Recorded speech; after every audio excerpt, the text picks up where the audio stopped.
మోసపూరిత హామీలతో అధికారంలోకి వచ్చిన రేవంత్ రైతులను అరిగోస పెడుతున్నాడని ఎమ్మెల్యే కౌశిక్ రెడ్డి మండిపడ్డారు. అధికారంలోకి వచ్చి ఏడాది గడుస్తున్నా రైతులకు ఒకసారైనా రైతు బంధు వేశారా అని నిలదీశారు. హుజురాబాద్లోని 106 గ్రామ పంచాయతీల్లో రైతులకు పూర్తిగా రుణమాఫీ చేశారని నిరూపిస్తే ఎమ్మెల్యే పదవికి రాజీనామా చేస్తా అంటూ సవాల్ విసిరారు. రైతు భరోసా కింద ఎకరాకి 15,000 రూపాయలు ఇచ్చే వరకు రైతుల తరపున పోరాడతామన్నారు. ఇవాళ వాస్తవంగా చెప్పాలంటే ఇవాళ ఈ రేవంత్ రెడ్డి గారి ప్రభుత్వం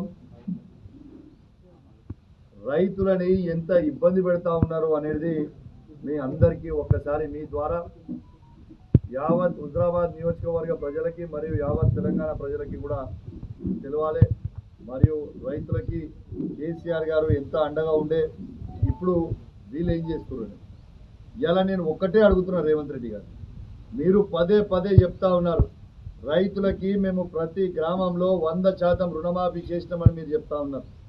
మరి నేను ఛాలెంజ్ కడతా ఉన్నా రేవంత్ రెడ్డి గారిని, నా హుజురాబాద్ నియోజకవర్గంలో 106 గ్రామ పంచాయతీలు ఏ ఒక్క గ్రామ పంచాయతీకి వచ్చినా ఆడ రైతు రుణమాఫీ అయింది 100% అని చెప్తే నా ఎమ్మెల్యే పదవికి ఒకటే నిమిషంలో నేను రాజీనామా చేస్తాను.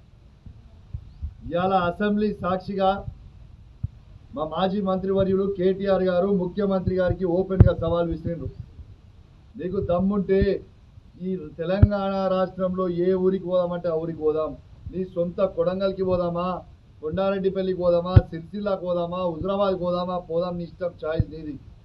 ఏ ఒక్క ఊరిలో కూడా 100% అయ్యి ఉంటే నా ముక్కు భూమికి రాస్తా అన్నాడు. మరి దానికి ఎందుకు స్పందించలే?